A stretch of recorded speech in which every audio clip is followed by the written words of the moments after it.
هقول لك خد معاك صديق في الرحلة يبقى معاك، بتشجعوا بعض. تخيل كده لو انت تطلع هايكنج او تطلع على جبل، لو لوحدك وسط صوت صرصور الحقل هتلاقي نفسك ممكن فصلت، تعبت، مش موتيفيتد زي الاول. لو جنبك صاحبك كل ما تيجي تقع يروح زقك، كل ما تيجي تقع يزقك ويديك فيدباك على نفسك، يقولك هنا انت كنت مثلا مثلا زهقت بسرعة، هنا كنت محتاج تزق في حتة معينة بعد الرحلة.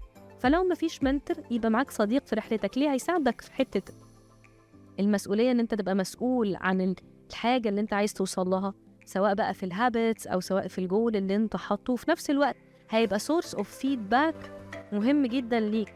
فهنا الشخص ده طبعا لازم يكون شخص ثقة، شخص عارفك كويس، شخص ذو حكمة، شخص مش judgmental.